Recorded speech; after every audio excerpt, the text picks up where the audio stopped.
రషీద్ మృతదేహాన్ని మాజీ శాసనసభ్యులు శ్రీ బొల్లా బ్రహ్మనాయుడుతో పాటు నర్సరావుపేట మాజీ శాసనసభ్యులు గోపిరెడ్డి శ్రీనివాసరెడ్డి, గురజాల మాజీ శాసనసభ్యులు మహేష్ రెడ్డి, ఎమ్మెల్సీ లేళ్ల అప్పిరెడ్డి మరియు మర్రి రాజశేఖర రెడ్డి మరియు గుంటూరు నగరపాలక మేయర్ కావటి మనోహర్ నాయుడు మరియు పార్టీ ముఖ్య నాయకులు సందర్శించి వారి కుటుంబానికి అండగా నిలబడతామని హామీ ఇచ్చారు.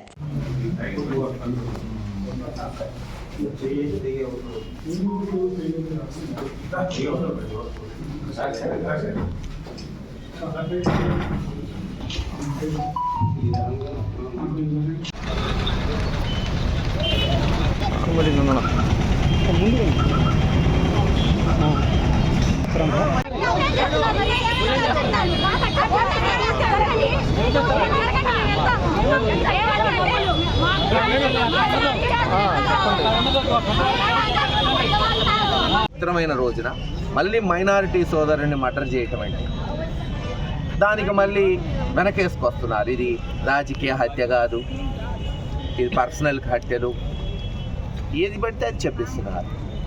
సరే, అందరం కలిసి దాన్ని తప్పకుండా ఎదుర్కొంటాం. వాళ్ళ కుటుంబానికి ప్రగాఢ సానుభూతి తెలియజేస్తుంది పార్టీ. వెంటనే అధ్యక్షుడు గారు అందరినీ ముందు పోయి జిల్లా యంత్రాంగ నాయకులు అందరినీ కూడా ముందు కుటుంబాన్ని ఆదుకునేటట్టు చేయమన్నాడు. కాబట్టి ఈరోజు మేము అందరం సార్ అర్ధరాత్రి ఎస్పీ ప్రెస్ మీట్ పెట్టి 12 గంటలకి ఇది వ్యక్తిగత కారణాల వల్ల జరిగిందని చెప్తున్నారు.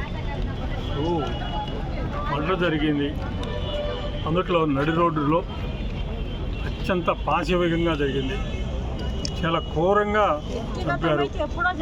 ప్రజలందరినీ కూడా భయభ్రాంతులకు గురిపేటట్టుగా చాలా దుర్మార్గంగా చంపడం జరిగింది. ఆ వీడియో చూడటానికి కూడా చూడలేనటువంటి పరిస్థితుల్లో ఆ వీడియో ఉన్నాయి.